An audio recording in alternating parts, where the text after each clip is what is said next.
The frostbit at Rowan's exposed skin, a merciless predator in the twilight of the whispering woods. It wasn't the cold that chilled her to the bone, however, but the echo of her father's final words. "A curse! You were born a curse on this family, on this pack." His voice, usually a booming command that could halt a charging beta, had been a low, venomous hiss. Her mother had simply looked away, her face a mask of disappointment, the same mask Rowan had seen her wear for all of her 17 years. They hadn't even looked back as they left her at the edge of their territory, a lone, shivering girl in a threadbare tunic, cast out from the Stonecrest pack. Her crime? Failure. The ultimate failure for a werewolf. She had failed her first shift. On the night of the full moon, when her peers had writhed and broken and reformed into powerful, sleek wolves, Rowan had only convulsed in agony, her bones grinding but never yielding, her human form stubbornly refusing to break. The pack elders had called it a blight from the moon goddess herself, a wolf without a wolf, a hollow shell, cursed. Now, 3 days into her exile, survival was a desperate, moment-to-moment struggle. The woods, which should have felt like an extension of her own soul, felt alien and menacing. Other wolves, rogues and predators scented the air. She was prey, weak, human. But she wasn't entirely helpless. The curse that had seen her abandoned had side effects. While she couldn't call upon the strength of a wolf, she felt a strange thrumming connection to the forest itself. She could feel the flow of water under the frozen earth, sense the life pulse of the ancient oaks, and hear the silent, growing language of the moss. It was this strange sense that had led her to a small, hollowed-out log, barely large enough to shelter her from the wind. It was what helped her find a patch of winter-hardy berries that weren't poisonous. A twig snapped behind her. Rowan froze, her heart hammering against her ribs. This wasn't the sound of a squirrel or a deer. It was heavy, deliberate. A predator. Her hand tightened around a sharp rock, her only weapon. She scrambled deeper into the log, trying to make herself smaller, invisible. The scent hit her first, rolling in on the frigid air. It was nothing like the damp earth and pine scent of her old pack. This was ozone after a lightning strike, wild mint crushed underfoot, and the deep, resonant warmth of a fire on a winter's night. It was powerful, dominant, and utterly intoxicating. It called to a part of her she didn't know existed, a slumbering, hollowed-out space within her that suddenly ached with a profound sense of belonging. A shadow fell over the entrance to her hiding place. A massive figure blocked the fading light, broad-shouldered and radiating an aura of command that dwarfed even that of her former alpha. He knelt, his movements fluid and unnervingly silent for a man his size. His face was all sharp angles and stark beauty, framed by raven-black hair that fell across a strong brow. But it was his eyes that captured her, the color of molten gold, burning with an intensity that seemed to see straight through her flesh and into the tattered remnants of her soul. An alpha. Not just an alpha, but one of primal, ancient power. His gaze swept over her, the dirt-smudged face, the torn tunic, the trembling form. She braced for the disgust, the dismissal she knew so well. It never came. Instead, his golden eyes widened, a flicker of disbelief and something else, something fiercely possessive, igniting in their depths. His voice was a low growl, a rumble that vibrated through the very ground. You! It wasn't an accusation, it was a recognition, a discovery. His wolf was right there, shimmering beneath his skin. She could feel its power, its shock, its overwhelming, instantaneous devotion. And from the empty place inside her, a faint, ghostly echo answered back. It was a whisper of a wolf, a phantom limb, but it reached for him with a desperation that stole her breath. He reached a hand toward her, slowly, as if not to spook a wild thing. She flinched back, the rock held tight in her fist. "I won't hurt you," he said, his voice softening, though the raw power beneath it remained. "What is your name?" "Rowan," she whispered, her voice hoarse from disuse. "Rowan," he repeated, the name a vow on his lips. He inhaled deeply, his eyes closing for a moment as if savouring a rare perfume. When they opened, they were blazing. "I am Darian, Alpha Prince of the Moonshadow Pack." Alpha Prince. The name sent a tremor of fear through her. The Moonshadow Pack was legendary, a powerhouse that ruled the vast, ancient forests to the north. They were said to be descended from the first wolves, powerful and uncompromising. "What are you doing in the borderlands so far from your pack?" he asked, his gaze never leaving hers. Shame washed over her, hot and bitter. I was left." Darian's jaw tightened, a dangerous glint entering his eyes. "Left?" "I am packless," she admitted, the word tasting like ash. "Cursed."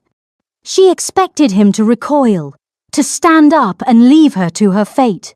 A cursed, packless Omega, she was less than nothing, a danger, an ill omen. Instead, Darian moved closer, the heat from his body a tangible thing in the freezing air. He reached out again, and this time she didn't have the strength to pull away. His fingers, calloused and warm, brushed a strand of matted hair from her cheek. The touch was electric, a jolt of pure energy that shot through her system, silencing the shivering in her limbs. And then he spoke the word that shattered her world and rebuilt it in a single heartbeat. "Mine." The word wasn't just spoken. It was a decree. It sank into her bones, a claim staked on her very soul. His wolf was calling to her, recognizing her, and the phantom wisp of her own spirit howled in joyous, terrified answer.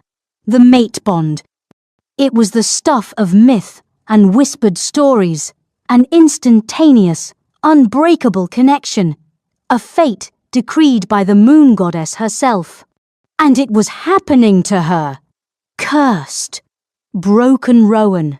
Tears she hadn't allowed herself to shed for her own abandonment now streamed down her face, tears of shock, of fear, of a terrifying, burgeoning hope. Darian's expression softened with a tenderness that undid her completely. He gently wiped a tear from her cheek with his thumb. "The goddess does not make mistakes, little one. They were fools to cast you out. They threw away a diamond, thinking it a common stone." He gathered her into his arms, lifting her from the hollow log as if she weighed nothing. Her body screamed in protest from the cold and hunger, but she sagged against his chest, overwhelmed by the impossible safety of his embrace. The sharp rock fell from her nerveless fingers, clattering uselessly on the frozen ground. He held her close, burying his face in her hair, his deep inhale a sound of pure possession. His wolf was ecstatic, a rumbling purr vibrating through his chest and into hers. "They called you cursed and left you to die," he murmured against her scalp, his voice a lethal promise. "But I call you mate, I call you mine, and I will have the heads of any who dare to call you otherwise." He pulled back just enough to look her in the eyes, his golden gaze searing her with its intensity. "I'm taking you home, to your new pack, to your new life." For the first time since her birth, Rowan didn't feel cursed. She felt claimed. And as the Alpha Prince carried her away from the site of her death sentence, she dared to believe that this was not an ending, but a ferocious, terrifying, and wondrous beginning. The journey to the heart of the Moonshadow territory was a blur of warmth and strength. Darian moved with the tireless grace of his wolf, carrying Rowan as if she were the most precious treasure in the world. He wrapped her in his own thick, fur-lined cloak, shielding her from the wind. For the first time, she wasn't cold. The heat radiating from him was a constant, living furnace, and the steady beat of his heart against her ear was a rhythm that soothed the frantic terror in her own. They spoke little. Rowan was weak, drifting in and out of a dazed state of exhaustion and disbelief. Darian seemed to understand, content to simply hold her, his presence a silent, unshakable bulwark against the world that had discarded her. The mate bond was a living thing between them, a current of energy that flowed from him to her, lending her strength, and from her to him, a current of something he seemed to find utterly captivating. She could feel his awe, his curiosity, his fierce protectiveness. It was bewildering. As they drew closer to his pack's main settlement, the forest changed. The trees grew taller, their branches heavy with moss that seemed to glow with a faint, silvery light. The air grew thick with the scent of damp earth, night-blooming flowers, and the concentrated power of hundreds of werewolves. It should have been intimidating, but filtered through Darian's presence, it felt like a homecoming. They emerged into a vast, natural clearing. It wasn't a town of rough cabins, as she'd imagined, but a breathtaking settlement woven into the fabric of the forest itself. Dwellings were built into the sides of hills and into the boles of colossal ancient trees, connected by gracefully arching bridges of living wood.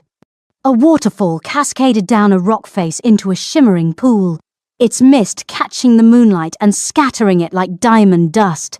It was beautiful, ethereal, and pulsed with a raw, natural power. As Darian strode into the heart of the settlement, figures emerged from the dwellings, their movements silent and curious. Their gazes fell on her, wrapped in their prince's cloak, held tight against his chest. Whispers followed them like the rustling of leaves. She could feel their shock, their questions. Why was the Alpha Pri prince carrying a waif? A human? An Omega? The scent of her packlessness, of her strange non-wolf nature, must have been obvious to their keen senses. She tensed in his arms, the old shame coiling in her gut. Darian's arms tightened reassuringly. "You are with me," he rumbled, his voice low enough for only her to hear. "Let them look. They will learn to see you as I do." He didn't take her to a healer's den or a guest house. He walked straight toward the largest of the tree dwellings, a magnificent structure whose upper levels disappeared into the canopy of a monumental silver birch. This was the heart of power, the Alpha's Hall. Two imposing warriors, shifted to their imposing wolf forms, flanked the entrance. They dipped their heads in deference as Darian approached, though their intelligent wolf eyes were filled with confusion as they looked at Rowan. Darian didn't slow. He entered a great hall, warm and filled with the scent of burning cedar and roasted meat. A huge circular hearth dominated the center of the room, its flames leaping high. Seated in a high-backed chair, carved from the wood of a single massive root, was a man who could only be Darian's father. He was older, his black hair streaked with distinguished silver at the temples, but he possessed the same broad shoulders and the same molten gold eyes. His presence filled the room, an ancient and unyielding authority. This was Alaric, the Alpha King of the Moonshadow Pack. Alaric's gaze fell upon his son, and then to the bundle in his arms. His eyes narrowed, not with anger, but with sharp, analytical intensity. "Darian." His voice was a deep baritone, calm but commanding. "You were patrolling the Stonecrest border. What have you brought back?" Darian stopped before his father, his stance respectful but unbending. He did not set Rowan down. He held her as if she were his crown. "I have brought back my mate, father," he said, his voice ringing with absolute certainty. A stunned silence fell over the hall. The handful of other pack members present froze, their eyes wide. Alaric himself looked taken aback, his regal composure cracking for a fraction of a second. "Your mate?" Alaric's eyes swept over Rowan again, and this time she could feel the full force of his alpha power assessing her. It was like standing before a mountain. He would scent her lack of a wolf, her weakness, her curse. She braced for the inevitable dismissal. "She is packless," Alaric stated, his voice flat. "And her scent, it is faint. She has not shifted." "Her name is Rowan," Darian said, his tone layered with warning. "Her pack of birth, the Stonecrests, cast her out. They left her to die in the frozen march because she did not survive her first shift." The contempt in Darian's voice for the Stonecrest pack was a palpable thing. Alaric's expression hardened. To abandon a pack member to the wilds, especially a young one, was a dishonorable act, a sign of weakness in an alpha. "And the bond?" Alaric pressed, his gaze sharp. "It is true? Not a trick of scent or proximity?" "It is as true as the moon in the sky," Darian said, his voice softening as he looked down at Rowan. "My wolf knew her the moment I laid eyes on her. My soul knows her." Rowan felt a blush creep up her neck. To have such things declared so openly, so fiercely, was more than she could process. Alaric was silent for a long moment, studying them. She could see the conflict in his eyes, the joy for his son finding his fated mate, warring with the political and practical reality of what she was. A Luna who couldn't shift. An alliance with a broken, cursed Omega. It was unprecedented. A potential weakness. From the shadows near the hearth, a figure moved forward. A woman, tall and elegant, with hair the colour of pale moonlight and eyes like chips of ice. Her movements were graceful, but there was a predator's edge to her, a tightly coiled ambition. "My prince," she said, her voice smooth as silk, but with an undercurrent of challenge. "You have returned, and you have brought a guest." She looked at Rowan, and her smile didn't reach her cold eyes. "She looks frail. Perhaps the healers should tend to her." Darian's jaw clenched. "Thank you for your concern, Celine, but my mate will not leave my side." He emphasized the word mate, a clear territorial claim that made the woman's smile tighten almost imperceptibly. Celine was the pack's beta healer, but her ambition was an open secret. She had long made it clear she hoped to be Darian's chosen mate, a political match that would have elevated her status immensely. Rowan could feel the woman's animosity like a physical force, a wave of cold jealousy and contempt. Alaric finally spoke, his decision made. The boy's heart and his wolf have chosen. The goddess has spoken. It is not our place to question her will. He rose from his chair, a king acknowledging a new reality. "Rowan of the Moonshadow Pack," he declared, his voice resonating with power, formally accepting her. "Welcome. You are under our protection now." He looked at Darian. "Take her. See to her needs. She is exhausted." It was a dismissal, but it was also a blessing. Relief, so potent it made her dizzy, washed through Rowan. "Thank you, father," Darian said, dipping his head in respect. He turned, ignoring Celine's venomous glare, and carried Rowan from the great hall.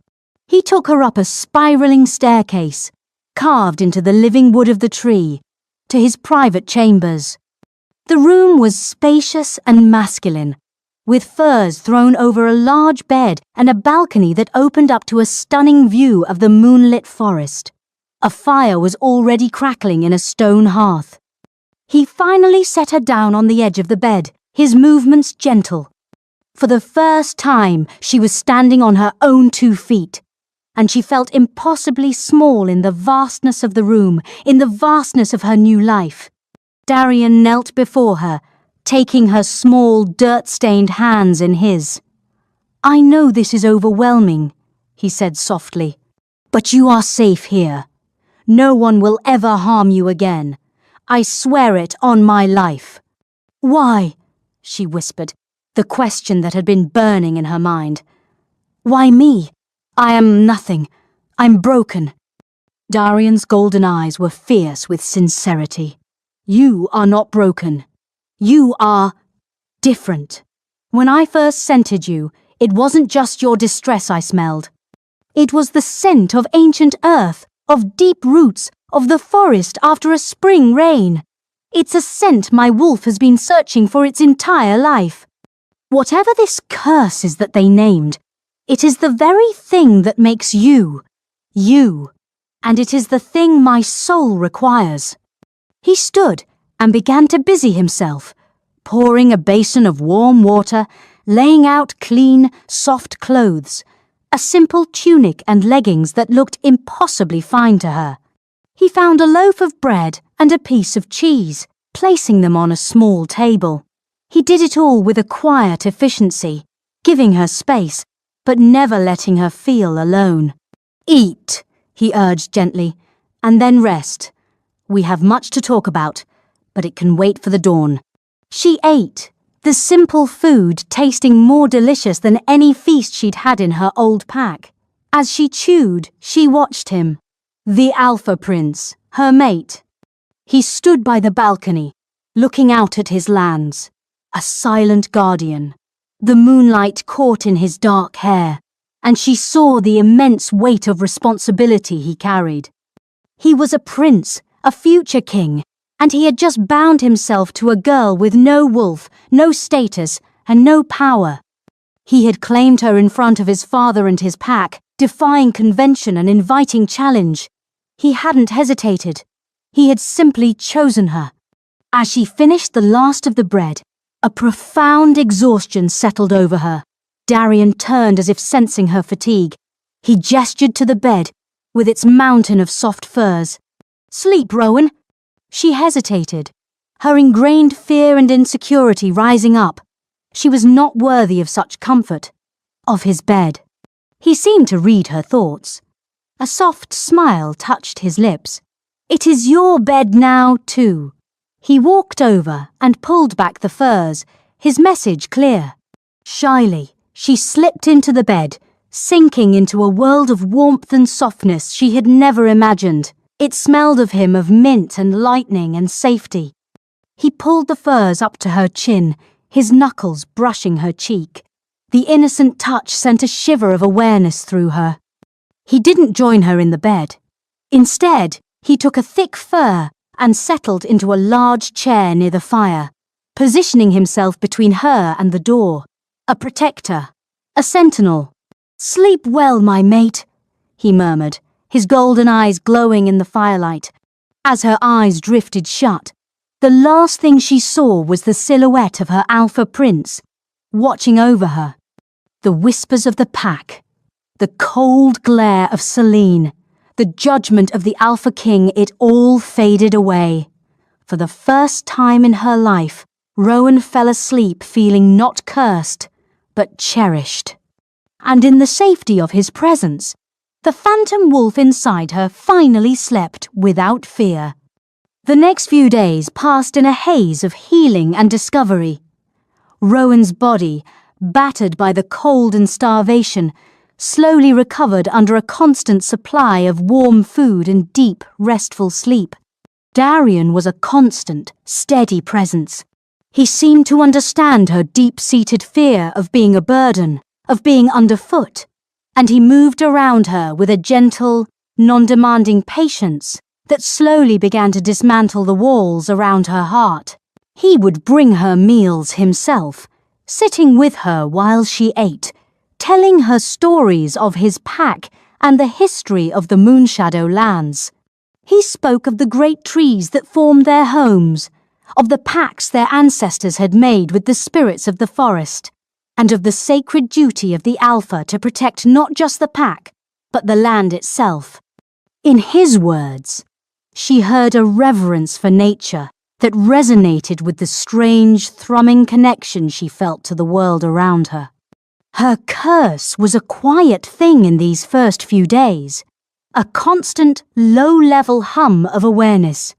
She could feel the intricate network of roots beneath the Alpha's hall, feel the pulse of the sap rising in the great tree they lived within. When Darian brought her a cup of mint tea, she could almost taste the memory of the sunshine and soil the plant had grown in. It was a language she was only beginning to understand, and she kept it secret, terrified it would be seen as further proof of her abnormality. The pack, for its part, kept a respectful distance, a clear edict from the Alpha King. They were curious, their gazes often following her when she and Darian walked the lower levels of the hall. But they were not hostile. They were watching, waiting, judging. She was the prince's chosen, but she had not yet proven herself as their future Luna. The only open hostility came from Celine. The beta healer would find subtle ways to challenge and belittle Rowan. "You must be so exhausted, dear," Celine said one afternoon, her voice dripping with false sympathy as she found Rowan in the common hall. "It's such a burden on our prince to have to care for you so. Usually, a mate is a source of strength for an alpha, not a drain." Rowan flinched, her cheeks flushing with shame. Before she could form a reply, Darian's hand was on the small of her back, a warm, possessive anchor. "My mate is the greatest source of strength I have ever known," he said, his voice a low, dangerous growl. His golden eyes locked on Celine, and the beta visibly paled, the predator in her recognizing its superior. She survived 3 days in the frozen march after being betrayed by those sworn to protect her. Do not mistake her gentle nature for weakness, Celine. You would be making a grave error. Celine offered a hasty, tight-lipped apology and scurried away. Darian turned Rowan to face him, his hands cupping her face. "Do not listen to her," he commanded softly. "Her words are born of jealousy and ambition. They have no truth." "But she is right," Rowan whispered, unable to meet his gaze. "I can't shift, I can't fight, I can't run patrols or join the hunt. What good am I to you, to the pack?" "You are good for me," he insisted, tilting her chin up until their eyes met. "Rowan, the strength of a Luna is not just in her claws and teeth. It is in her wisdom, her heart, her connection to the pack's soul. You have a heart that has endured cruelty and has not become cruel. That is a strength greater than any wolf form." His unwavering belief in her was a balm, but the insecurity was a deep and festering wound. She wanted to believe him, but 17 years of being called useless and cursed were not so easily unwritten. The true test came a week after her arrival. Darian's father, Alaric, summoned them to the Great Hall. The Alpha King was not alone. The pack's elders were with him, their faces stern and etched with the wisdom of many years. "Rowan," Alaric began, his voice formal, "you have been welcomed into this pack as my son's mate. You have been given our protection and our name. But a Luna is more than a mate. She is a leader. The pack needs to see your worth." Fear, cold and sharp, pierced through Rowan. This was it, the trial she had been dreading. "There is a sickness in the Gloomwood. One of the elders, a grizzled old wolf named Fenris, explained. A blight. It is poisoning the trees, and the deer that feed upon them are growing weak and ill. The hunt has suffered. Our best healers, even Celine, have been unable to find the source or a cure," Alaric continued, his golden eyes fixed on her. "They say the blight feels unnatural, magical." Rowan's heart began to pound. A blight on the forest. The words resonated with the strange hum inside her. "Tomorrow at dawn," Alaric declared, "a party will travel into the Gloomwood to attempt to locate the heart of this corruption. You will accompany them. A murmur went through the elders. To send a shiftless girl into a dangerous, blighted wood. Selene, who was also present, stepped forward, her face a mask of concern. Alpha, with respect, she is not a warrior. She has no wolf to defend herself. She will be a liability, a danger to the entire party. She will be protected by my son, Alaric stated, his word final. He then looked directly at Rowan, his gaze intense. This is not a test of strength, girl. It is a test of spirit. We wish to see what this curse of yours truly Islandarian believes it is a gift. Tomorrow, you will have the chance to prove him right. The challenge was laid bare. She would not be judged on her ability to fight, but on her strange connection to the world, the very thing that had made her an outcast. It was a terrifying, yet strangely liberating prospect. That night, the fear returned in full force. She lay in the great bed, staring into the darkness, her body rigid with anxiety. She would fail. She would prove Selene right, and shame Darian in front of his entire pack. The bed dipped as Darian slipped in beside her. He didn't touch her immediately, just lay there, his presence a warm line in the cool sheets. You're afraid, he murmured into the darkness. I'm going to fail, she choked out, tears burning behind her eyes. I don't know what they expect me to do. I can't heal a forest. Can't you? He asked softly. He rolled onto his side to face her, his hand finding hers in the dark, his fingers lacing through hers. Tell me what you feel, Rowan, when you are quiet, when you touch a leaf or stand beneath the trees. Tell me what your curse feels like. No one had ever asked. No one had ever wanted to know. Tentatively, she began to describe it. The hum of life, the language of the roots, the taste of sunlight on a flower petal. She told him how she could feel the great tree they lived in, feel its slow, steady life force like a heartbeat. He listened patiently, his thumb stroking the back of her hand. That doesn't sound like a curse to me, he said when she was finished. It sounds like a song that only you can hear. Don't be afraid of it. Tomorrow just listen to the song. He pulled her closer, his arm wrapping around her, drawing her head to his chest. She rested her ear against his heart, the steady thump-thump a counterpoint to the wild racing of her own. His other hand stroked her hair, a soothing, repetitive motion. I will be with you every step of the way, he vowed. I will not let anything harm you. Just trust yourself. Trust what you feel. Held in his arms, feeling the solid strength of him, the absolute conviction in his voice, a small kernel of courage began to grow within her. He believed in her. Perhaps, just perhaps, she could learn to believe in herself. She fell asleep to the sound of his heart. The phantom wolf within her curled at the base of her soul, listening intently for a song it did not yet understand. The air in the gloomwood was heavy and stagnant. A pall of grey mist clung to the ground, refusing to burn off even as the morning sun climbed higher. The usual vibrant greens of the forest were muted, replaced by sickly yellows and browns. The very silence was unnatural. There were no bird calls, no rustling of small creatures in the undergrowth. There was only the crunch of their boots on brittle, dying leaves.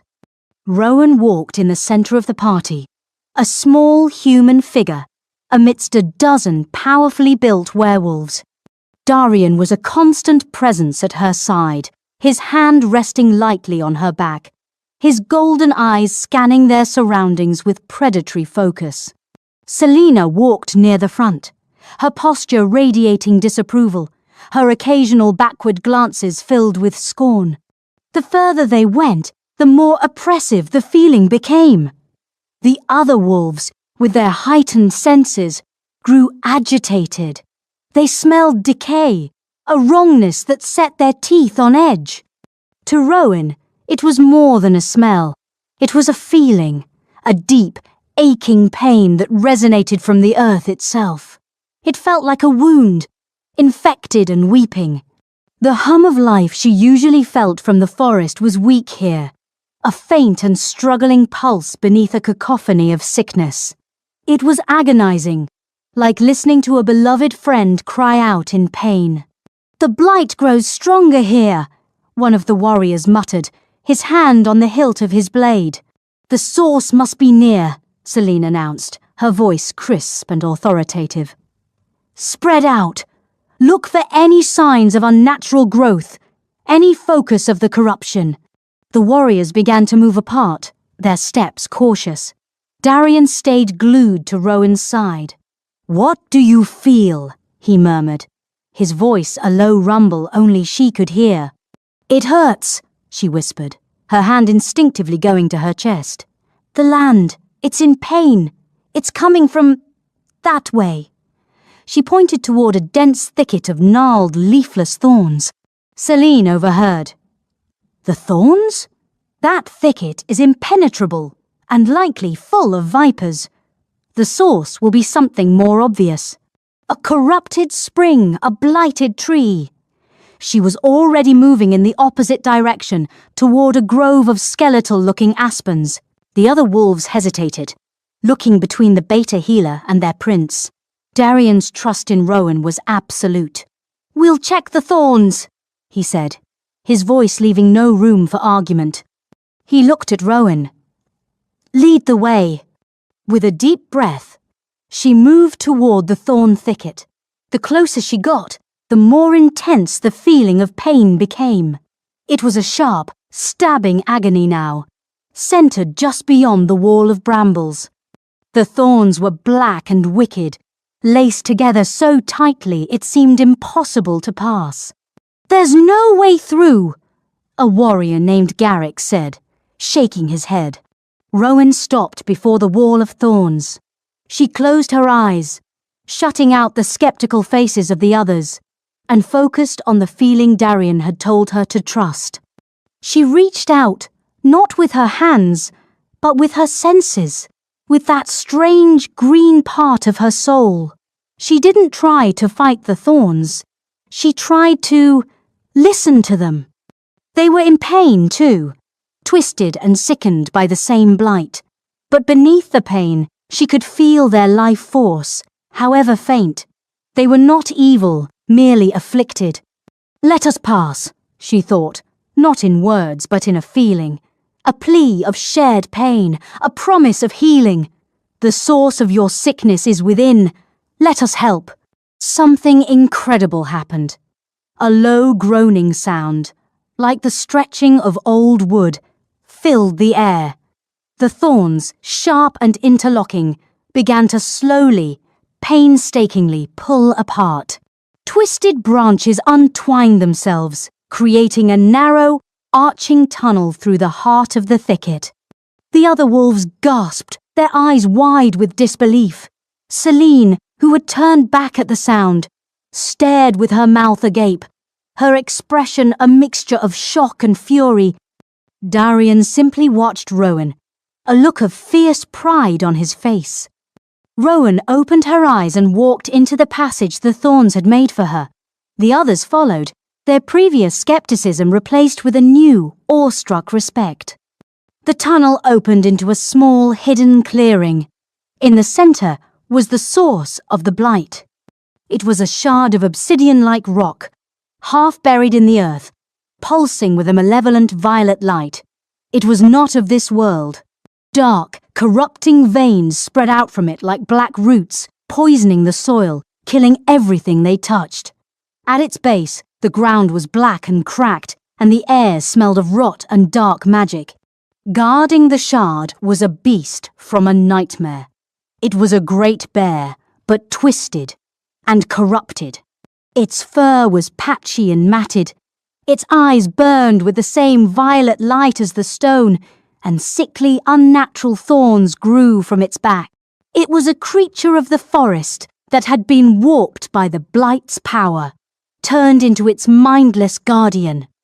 The bear let out a guttural roar as it saw them, a sound of pure agony and rage. It charged. The warriors leapt into action, their training taking over. They shifted in a blur of motion, their bodies breaking and reforming into massive wolves. They met the bear's charge with snapping jaws and powerful claws, but the creature was unnaturally strong, fueled by the dark magic of the shard. It swiped a wolf aside with a single blow, sending the warrior crashing into a tree. Darian was a whirlwind of black fur and righteous fury. He was larger than the others, his alpha power radiating from him as he tore at the bear's flank, trying to draw its attention. But the creature was focused only on defending the stone. Rowan stood frozen, watching the violent clash. She was useless, a liability just as Celine had predicted. But then her gaze fell upon the corrupted bear, and through the rage, she felt its immense pain. It didn't want to fight. It was a slave to the shard. Her heart ached for it. Ignoring Darian's shouted warning, she walked forward, toward the battle, toward the pulsing stone. The logical part of her mind screamed in terror, but the humming, green part of her soul knew what it had to do.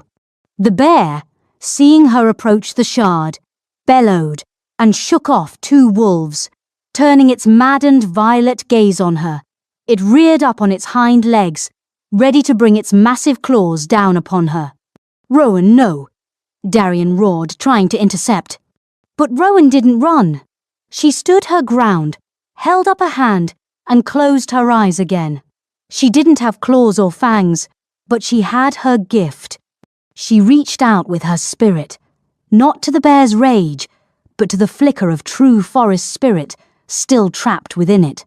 "Peace," she projected, a wave of calm green energy. "You are in pain. Let me help you. You are a child of the forest, not a slave to this stone. Remember the Sunday, remember the sweet berries, remember your true self." Her voice, though silent, was a force of nature.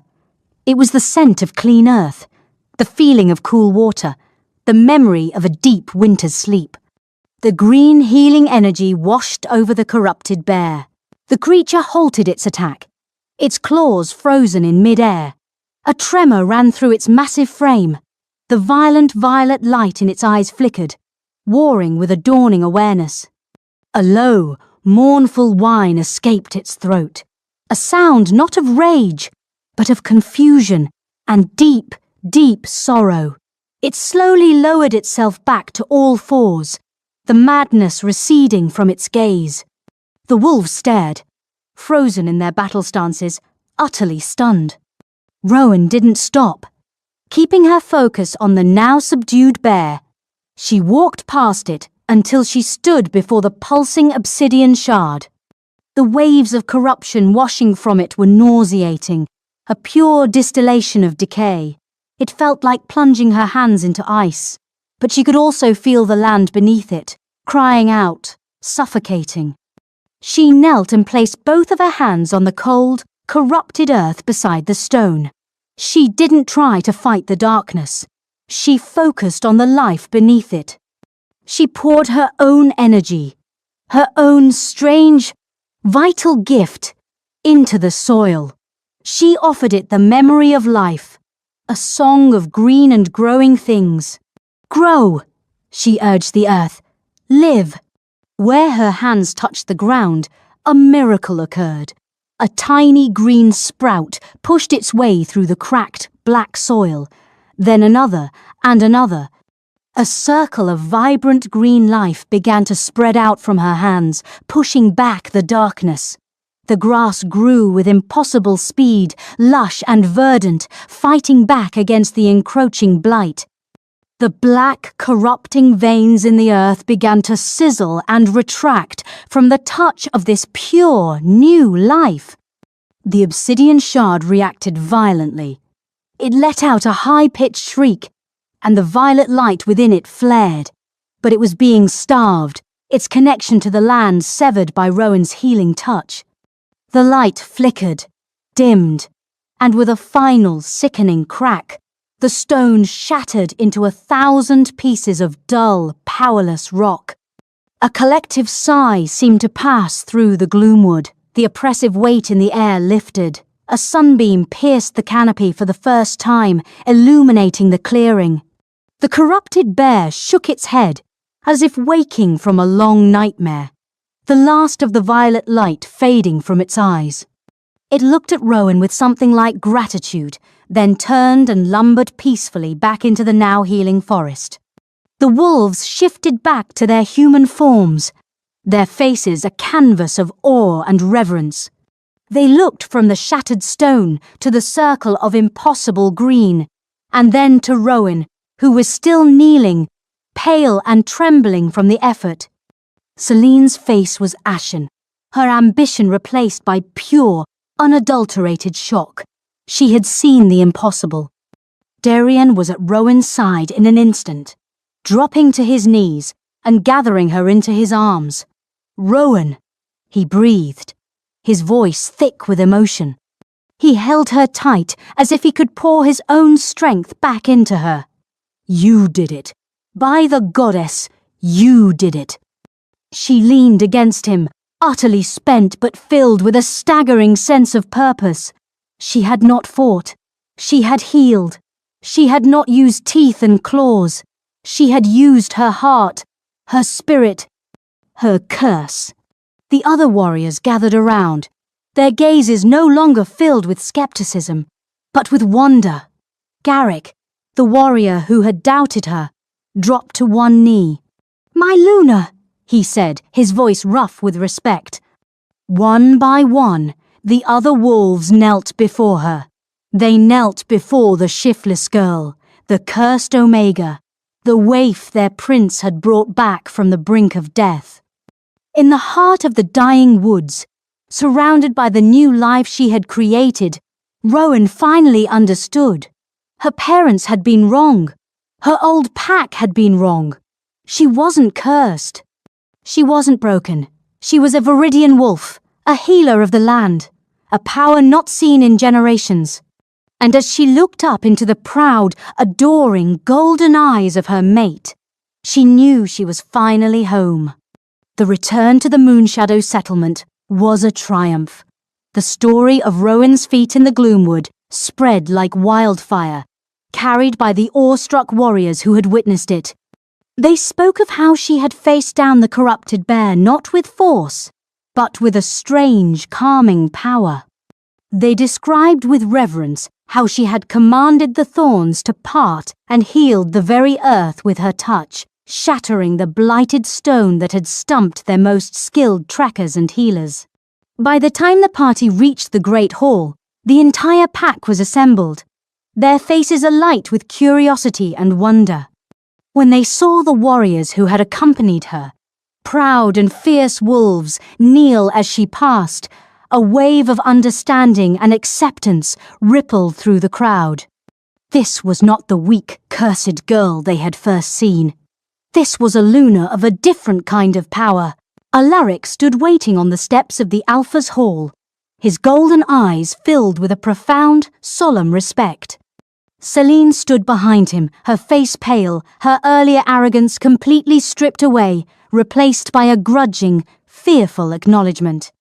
As Darien led Rowan forward, the pack parted for them like a river around a stone. Rowan's steps were no longer timid. She walked with a newfound confidence, her head held high. She was still overwhelmed, but the deep, gnawing insecurity had been replaced by a quiet certainty in her own worth. "The blight is broken," Darien announced, his voice ringing with pride for all to hear. "The gloomwood will heal. My mate, Rowan, has saved it."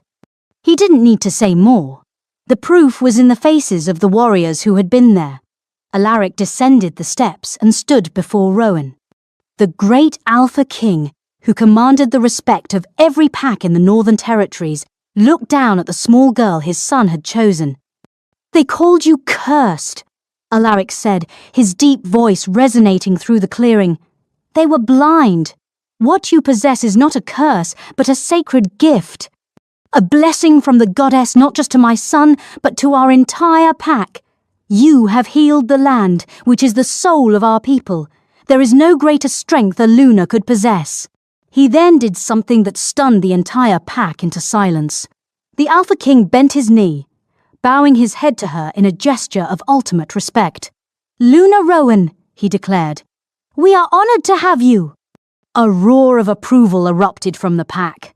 They cheered, they stomped their feet, they howled their acceptance to the moon, which was just beginning to rise. It was a chorus of joyous belonging, and it washed over Rowan, healing the last of the scars from her past. Darian pulled her into his arms, lifting her off her feet and spinning her around, his laughter mixing with the cheers of his people.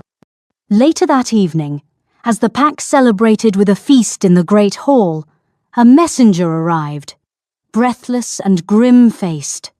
He was from a neighbouring pack, and he brought news that silenced the festivities. "It's the Stonecrest pack, Alpha King," the messenger panted, bowing before Alaric. "Their Alpha, Jaeger, has heard that the girl he exiled not only survived, but has been claimed by the Alpha Prince. He is furious. He says she is a blight, a danger he tried to purge, and that the Moonshadow Pack is harbouring a great evil. He is demanding her return." A cold silence fell over the hall. Rowan felt a chill of her old fear return. Her father, Alpha Jaeger. "He claims she is his property," the messenger continued nervously. "And he says if she is not returned by the next full moon, he will consider it an act of war." Rage, cold and absolute, radiated from Darian. His hand found Rowan's, his grip a promise of protection. "He will have his war then," Darian snarled. "He will not touch a single hair on her head." But Alaric held up a hand, his expression calm and calculating. "Jaeger is a fool, driven by pride and shame. He knows he cannot win a war with us. This is a desperate gambit to save face." He looked toward the messenger. "Send a reply. There will be a formal gathering of the packs at the Greymark border in 3 days. Alpha Jaeger can make his ridiculous claims there before all the Alphas, and he will receive our answer there." It was a brilliant political move. Jaeger would be forced to air his grievances and his cruelty, not just to the Moonshadow Pack, but to all the neutral powers in the region. The next 3 days were tense, but Rowan did not feel fear. She felt a quiet resolve. She spent her time with Darian, walking the now healing edges of the Gloomwood. With her guidance, the pack's healers learned to identify and cultivate the specific herbs that thrived in her presence, creating poultices that accelerated the land's recovery. She was no longer a patient, but a teacher. Her connection to the forest was a resource the entire pack was learning to value. The night before the gathering, Darian took her to the balcony of their chambers. The moon was a sliver of silver in the ink-black sky. "Are you ready for this?" he asked softly, wrapping his arms around her from behind, his chin resting on her head. "I am," she said, and was surprised to find she meant it. "I'm not the same girl they threw away, Darian." "No," he agreed, his voice a low hum against her hair. "You are the Luna of the Moonshadow Pack." He turned her in his arms, his golden eyes serious in the moonlight. "And you are the entire world to me." He lowered his head and kissed her. It wasn't like the chaste, comforting touches they had shared before. This was a kiss of deep, soul-shattering passion. It was a culmination of everything: the fated bond, the shared trials, the fierce protectiveness, the dawning love. It was a seal on their union, a promise of a future forged together. When they broke apart, they were both breathless. The last vestiges of her fear had been burned away by the heat of his devotion. The gathering at the Greymark was a tense affair. The Alphas of 5 packs were present, their elite warriors standing behind them, a silent display of power. Alpha Jaeger of the Stonecrest Pack stood opposite Alaric and Darian, his face a mask of bitter resentment. Behind him, Rowan saw her parents, their expressions a mixture of fear and defiance. "You have harbored a curse," Jaeger bellowed, his voice lacking the calm authority of a true alpha. "That thing is an abomination. She failed her shift. She is a hollow vessel, a danger to us all. I did my duty by purging her. She belongs to my pack, and I demand her return so that the sentence can be properly carried out." Rowan stood beside Darian, her posture straight, her gaze unwavering. She looked at her parents, at the alpha who had condemned her, and felt not terror, but a profound pity for their blindness. Alaric spoke, his voice calm and carrying easily across the clearing. "You did not purge a curse, Jaeger. You threw away a treasure. You abandoned a child of your pack to die because you feared what you did not understand. That is not the act of a strong alpha, it is the act of a coward." A murmur went through the other alphas. Alaric's words rang with truth.